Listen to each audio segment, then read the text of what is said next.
घर का हर कोना रोशन था जिससे वो बेटा गया था परदेश। माँ की आंखों में अब भी जलता है उसके लौट आने का एक प्रकाश। ना कोई चिट्ठी ना कोई संदेशा, बस इंतजार की चुप्पी है हर रोज। एक मन आज भी लगा रही है कि शायद आज वो दरवाजा खटखटाए, शायद आज वो लौटाए, शायद आज वो लौटाए। नमस्कार प्रिय दोस्तों, स्वागत है आपका के हिंदी कहानियां में।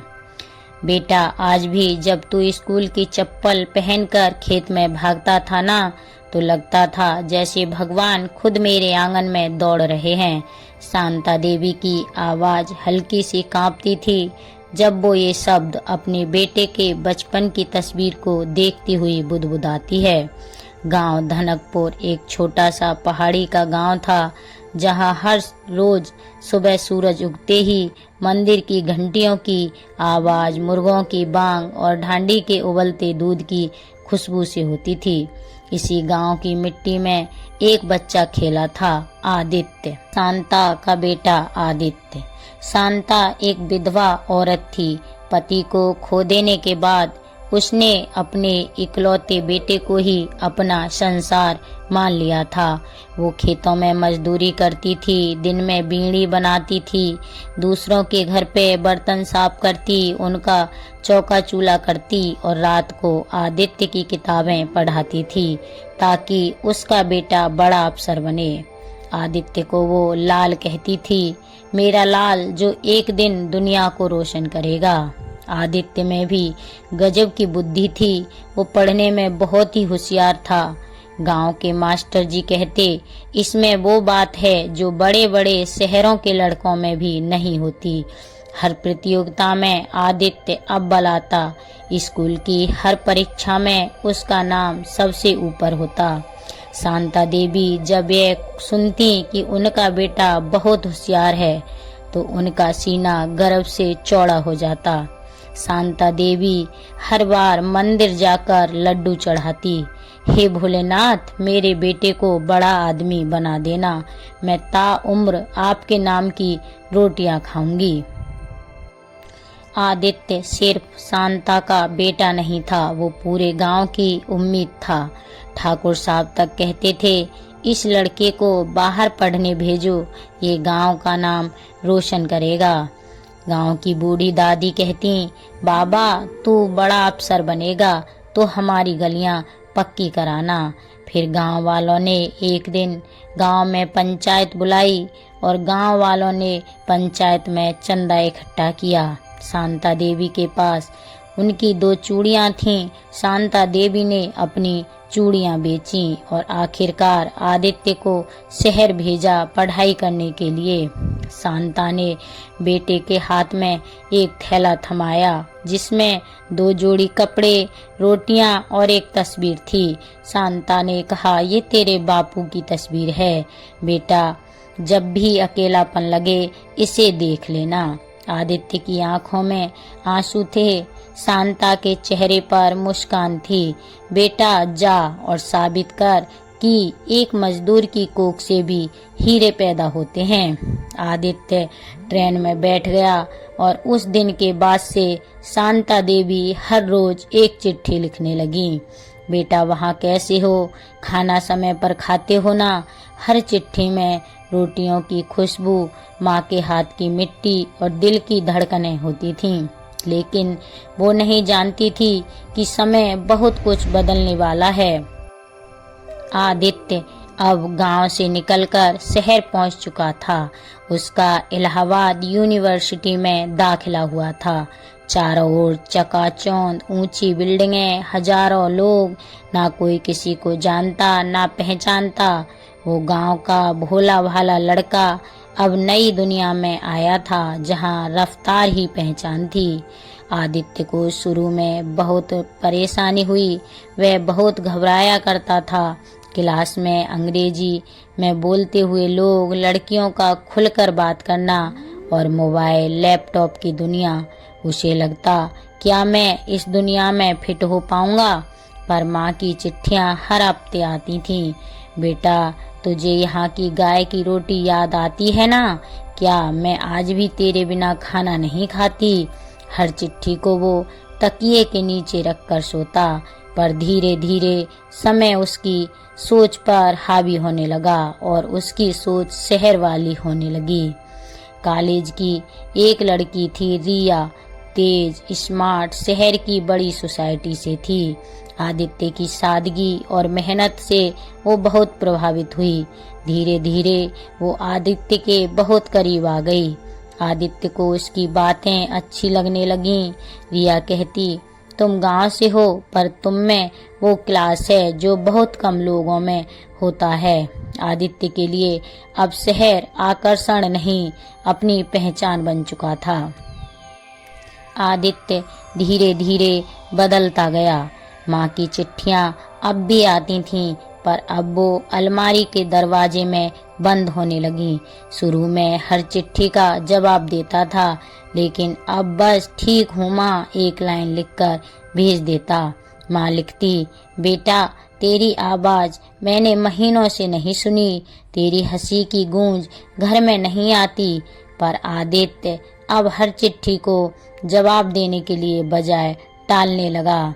3 साल बाद आदित्य को एक मल्टीनेशनल कंपनी में नौकरी मिल गई, दिल्ली में। आदित्य अब बड़ा आदमी बन गया था। बड़ा ऑफिस, एसी के कमरे, गाड़ी, फ्लैट। माँ के सपने पूरे हो रहे थे, लेकिन माँ से रिश्ता अधूरा हो रहा था। फोन कॉल्स हफ्तों में एक बार, और जब भी कॉल आता आदित्य जल्दी जल्दी बात करता। माँ मीटिंग है, बाद में बात करता हूँ। प्रिय दोस्तों, इधर शांता अब बूढ़ी हो चली थी। हर रोज दरवाजे की ओर देखती, आज मेरा लाल आएगा, आज मेरा लाल आएगा। गांव के लोग पूछते, बहू कब लाएगा शांता तेरा बेटा? वो मुस्कुराती और कहती, जल्दी, अब की चिट्ठी में लिखा है बहुत जल्दी आएगा। पर अब वो चिट्ठियां भी नहीं आती थीं, वो भी आना बंद हो गई थीं। लेकिन शांता अपने मन को अभी भी समझाती, अब की बार मेरा बेटा अवश्य आएगा। प्रिय दर्शकों, शहर ने आदित्य को एक नया जीवन दिया था, पर माँ की गोद, उसकी सच्चाई और उस गांव की खुशबू आदित्य से इस शहर ने छीन ली थी। आदित्य अब अपने फ्लैट में बैठकर विस्की पीते हुए सोचता था, वो गांव, वो माँ, अब सब बीते कल की बातें हैं। उसे नहीं पता था कि उसकी माँ आज भी हर रात दिए की लो बुझने से पहले भगवान से बस यही मांगती है, मेरा बेटा फिर से आंगन में दौड़े, मेरा बेटा फिर से वापस आए। प्रिय दर्शकों, अब इस कहानी में वो मोड़ आता है जहां माँ और बेटे के बीच की दूरी अब एक खामोश दीवार बन जाती है। कुछ रिश्ते खून से नहीं एहसास से बनते हैं, और कुछ खून से बने रिश्ते एहसास के बिना मर जाते हैं, दम तोड़ देते हैं। आदित्य को दिल्ली के एक कारपोरेट ऑफिस में आदित्य का नाम अब सम्मान से लिया जाता था। अपनी मेहनत और लगन से उसे प्रमोशन मिला। कंपनी की तरफ से उसे कार और फ्लैट भी मिले। ऑफिस में लोग उसे आदि सर कहकर बुलाने लगे। इस चकाचौंध के बीच वो अब खुद से दूर होता जा रहा था। रात को लैपटॉप की रोशनी में जब वो अकेला बैठता, तो गांव के पेड़, माँ के हाथ की रोटियां और आंगन की ठंडी मीठी उसे याद आती। या फिर वो सिर झटक लेता, अब मैं शहर का आदमी हूँ, ये सब पीछे छूट गया है, मैं बड़ा आदमी हूँ, वो सब गांव की बातें थीं। प्रिय दर्शकों, कॉलेज वाली रिया फिर से उसकी जिंदगी में लौटी। इस बार वो और भी आत्मविश्वास के साथ लौटी थी। वो एक जानी मानी डिजाइनर थी। एक कारपोरेट इवेंट में आदित्य और रिया की दोबारा मुलाकात हुई। रिया ने कहा, आदि, तुम अब पूरे शहर के पोस्टर बॉय बन गए हो, पर तुम्हारी आंखों में कुछ अधूरा है। आदित्य ने हल्की सी हंसी दी। हर गांव का लड़का कुछ खोकर ही शहर में चमकता है रिया। धीरे धीरे दोनों की मुलाकातें बढ़ने लगी। कॉफी, डिनर, वीकेंड ट्रिप्स और फिर एक दिन रिया ने आदित्य से पूछा, आदि क्या तुम मुझसे शादी करोगे? आदित्य भी रिया को कहीं न कहीं पसंद करने लगा था, इसीलिए आदित्य ने भी शादी के लिए हाँ कर दी। शादी का कार्ड छपने लगा, बड़ी होटल बुक हुई, नामी मेहमानों की लिस्ट तैयार हुई, लेकिन उसमें एक नाम नहीं था, शांता देवी। रिया ने कहा, आदि तुम्हारी माँ गांव की हैं और इस क्लास में फिट नहीं होंगी, हम बाद में उन्हें मिलने जाएंगे, अभी चीजें प्रोफेशनल रखनी हैं। आदि चुप रहा। उसने माँ को फोन किया, माँ मैं बहुत व्यस्त हूँ, तुम गांव में ही रहो, मैं तुम्हें वीडियो कॉल करूँगा। शांता कुछ देर चुप रही और फिर बोली, कोई बात नहीं बेटा, तेरे पापा की तस्वीर के आगे दिया जला दूं, तुझ पर नजर रहेगी, तुझे आशीर्वाद मिलता रहेगा तेरे बापू का। शादी की खबर पूरे गांव में फैल गई। लोग आए, शांता से बोले, बधाई हो शांता, अब बहू आएगी। शांता मुस्कुराई पर उसकी आंखें भर आईं। वो उस रात बैठकर एक चिट्ठी लिखती है, बेटा आज तेरा बड़ा दिन है, मैं वहाँ नहीं हूँ पर मेरा आशीर्वाद हमेशा तेरे सिर पर है। तेरे पापा की तस्वीर के सामने बैठकर तेरी शादी के लड्डू बना रही हूँ। बहू को कहना, माँ को कभी मत भूलना, तेरी माँ शांता। और लिखते लिखते शांता की कब आंखें भर आईं, खुद शांता को नहीं पता। वो चिट्ठी पोस्ट करती लेकिन वो चिट्ठी समय से नहीं पहुँचती। शादी का दिन आता है, दुल्हन सजती है, मंडप तैयार होता है। रिया के पिता कहते हैं, ये शादी 2 क्लासेज को जोड़ने जा रही है, गांव और शहर अब साथ होंगे। उसी समय डाकिया एक पुराना लिफाफा लेकर आता है। आदित्य उसे देखता है, गांव से माँ की चिट्ठी है।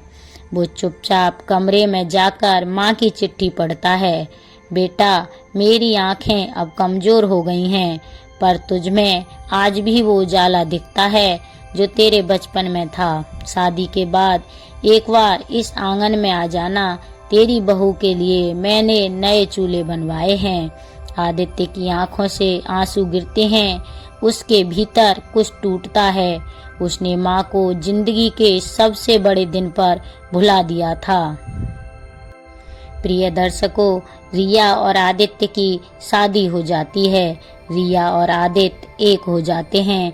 लोग हंसते हैं, तस्वीरें खिंचती हैं, संगीत बजता है, लेकिन आदित्य की आंखें बार बार भीग जाती हैं और वो रात को अकेले में वही चिट्ठी फिर से पढ़ता है, बेटा बहू को कहना, माँ को कभी मत भूलना।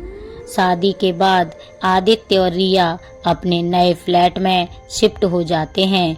आलीशान घर है, आधुनिक साज सज्जा से सजा हुआ, और 2 ऐसे लोग जो अब पति पत्नी हैं, लेकिन पूरी तरह एक दूसरे को अभी समझ नहीं पाए थे।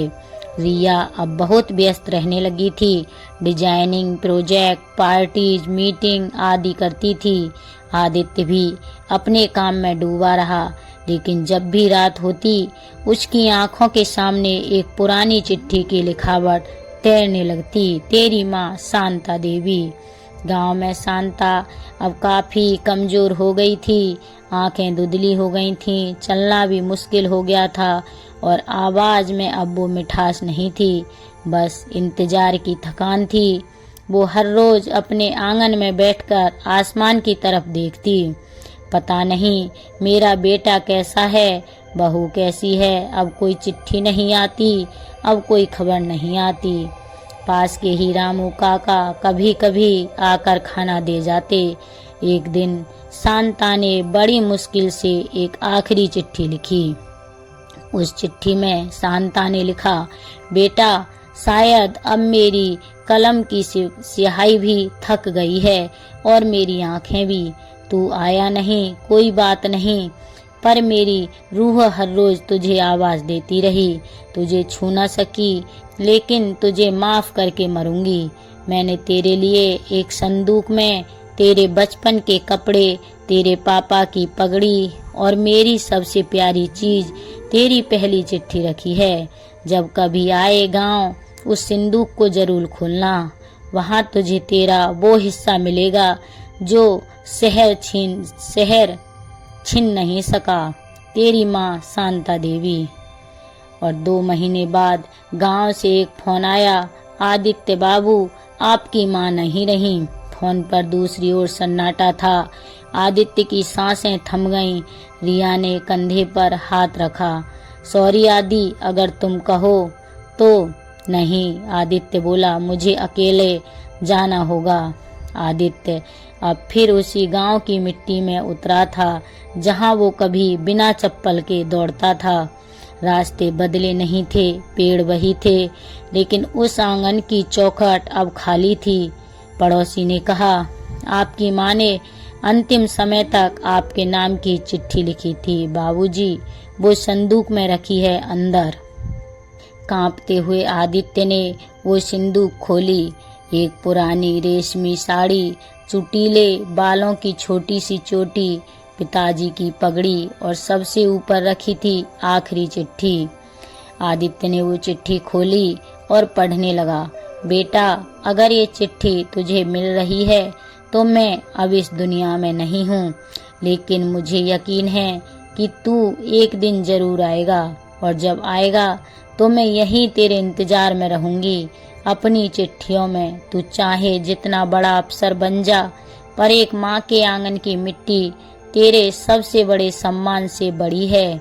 मेरी राख को इसी आंगन में उड़ाना, ताकि हर बार जब तू लौटे यहाँ, मैं तुझे हवा में महसूस कर सकूं। आदित्य उस रात उसी आंगन में बैठा रहा। पूरी रात सिसकियां लेता रहा जहाँ कभी उसकी माँ ने उसे गोद में लिटाया था। आसमान के तले चिट्ठी हाथ में लिए आंखों से आंसू बहते रहे। उसने फूस की दीवार को छुआ, मिट्टी की खुशबू को सीने से लगाया, और पहली बार उसने खुद से कहा, मैं हार गया माँ, मैं हार गया, मैं आपसे दूर हो। प्रिय दर्शकों, कुछ रिश्ते जब टूटते हैं तब भी उनकी आवाजें जिंदगी भर पीछा करती हैं, और अगर सुन सको तो वो आवाजें रास्ता भी दिखा देती हैं। आदित्य अगली सुबह उठते ही घर के आंगन में माँ की राख को थाली में लेकर खड़ा हो गया। उसने वही पीपल का पेड़ चुना जिसके नीचे माँ हर सुबह दिया जलाती थी। वो राख उड़ाने से पहले एक बार थाली में झांका और फूट फूट कर रोने लगा। माँ, आप नहीं थीं, फिर भी हर जगह थीं। आपने चिट्ठियों में वो सब कह दिया जो मैं कभी समझ ना पाया। आज मैं सब कुछ हूँ, पर माँ, आपके बिना कुछ भी नहीं, कुछ भी नहीं। राख हवा में उड़ गई। माँ की आत्मा जैसे उस मिट्टी में लौट आई, और उसी क्षण गांव की हवा थोड़ी शांत हो गई। आदित्य ने गांव में कुछ दिन बिताने का फैसला किया। हर रोज वो उस संदूक से एक चिट्ठी निकालता और माँ की बातें पढ़ता। हर चिट्ठी एक नई सीख थी, एक नया दर्द, एक अनकहा एहसास। एक चिट्ठी में माँ ने उसके स्कूल के दिनों को याद किया था। दूसरी में बताया था कि कैसे उसने चुपचाप पापा की तेहरेमी अकेले की, और तीसरी चिट्ठी में लिखा था, बेटा, गांव में सब मुझे ताना देते हैं कि तेरा बेटा तुझे भूल गया, पर मैंने कभी जवाब नहीं दिया, क्योंकि मुझे भरोसा था तू लौटेगा, और जब लौटेगा तब भी मैं तेरे लिए वही माँ रहूंगी, अधूरी पर तुझसे पूरी। 1 हफ्ते बाद आदित्य शहर लौट आया, लेकिन वो आदित्य अब वो नहीं रहा था जो गया था। उसकी चाल में ठहराव था, आंखों में खालीपन और दिल में एक अपराध बोध की आग लिए। रिया ने पूछा, तुम ठीक हो? आदित्य ने सिर झुका लिया और बोला, नहीं, और शायद अब कभी ठीक नहीं हो पाऊंगा। मैं अपनी माँ की चिट्ठियाँ पढ़ रहा हूँ, और उन सब में मैं सिर्फ एक चीज बनकर उभरा हूँ, एक गुमशुदा बेटा। रिया को भी अब आदित्य में वो चंचलता नहीं दिख रही थी। वो कहने लगी, आदि मैं तुम्हें समझ नहीं पाई और शायद हम दोनों ही बहुत तेजी से दौड़ रहे थे उस घर की ओर जहाँ कोई अपनापन नहीं था। आदित्य और रिया के बीच अब संवाद नहीं रह गया था। उन्होंने आपसी सहमति से थोड़ी दूरी बना ली। एक दिन रिया ने कहा, अगर कभी फिर से जी सको तो अपनी माँ की तरह जीना, क्योंकि तुम जैसे बेटे को सिर्फ वही माँ समझ सकती है। आदित्य ने अब एक फैसला लिया। अब मैं वापस उसी गांव में जाऊंगा, लेकिन इस बार सिर्फ बेटा नहीं, गांव का बेटा बनकर। उसने माँ के घर की मरम्मत करवाई, गांव के स्कूल में लाइब्रेरी शुरू करवाई, शांता देवी पुस्तकालय, और हर बच्चे को खुद पढ़ाने का बीड़ा उठाया। अब वह रोज बच्चों को कहानियाँ सुनाता और जब कोई बच्चा पूछता आपके माता पिता कहाँ हैं, तो आदित्य सिर्फ आसमान की ओर देखता और मुस्कुरा देता। एक दिन उसी संदूक में उसने एक नई चिट्ठी रखी। माँ, शायद अब भी बहुत कुछ अधूरा है, पर जो भी मैं कर रहा हूँ वो तेरे लिए है। तेरे बिना सीखा कि प्यार कभी शब्दों में नहीं होता, वो मिट्टी में होता है, आंगन की दीवारों में होता है, और उस चूल्हे की आंच में जो कभी ठंडा नहीं होता। तू रही ना माँ, पर तेरा बेटा अब फिर वही बन गया है, मिट्टी का, प्रेम का और तुझसे जुड़ा हुआ। अब जब मैं चिट्ठियाँ लिखता हूँ तो तुझे जवाब देने का इंतजार नहीं करता, क्योंकि अब तेरा जवाब हर हवा में बहता है, तेरी गंध के साथ। तेरा बेटा आदित्य। प्रिय दर्शकों, आखिरी चिट्ठी अब केवल एक चिट्ठी नहीं रही थी, वो एक जीवन का दस्तावेज बन गई थी। एक माँ की निस्वार्थ प्रेम की कहानी, एक बेटे की आत्मा तक पहुँची पश्चाताप की यात्रा, और एक ऐसा रिश्ता जो जमाने से नहीं जमीन से जुड़ा था। और उस गांव के पेड़ आज भी हर शाम एक बेटे की आवाज़ सुनते हैं, माँ मैं लौट आया हूँ, माँ मैं लौट आया हूँ, देर से ही सही पर पूरे दिल से, माँ मैं लौट आया हूँ। प्रिय दर्शकों, ये कहानी यहीं ख़त्म होती है। हमें कमेंट करके ज़रूर बताएं कि ये कहानी आपको कैसी लगी। अगर ये कहानी आपके दिल तक पहुंची हो, अगर कभी आपकी माँ की आंखों में भी ऐसा इंतज़ार देखा हो, तो इस वीडियो को ज़रूर शेयर करें। शायद किसी और माँ की चुप्पी भी किसी बेटे तक पहुंच जाए। और हाँ, अगर हमारे चैनल पे नए हैं तो हमारे चैनल को सब्सक्राइब ज़रूर करें, क्योंकि हम ऐसी ही कहानियाँ लाते रहते हैं, आपके दिल से जुड़ी वो कहानियाँ जिन्हें सिर्फ देखा नहीं महसूस किया जाता है। धन्यवाद।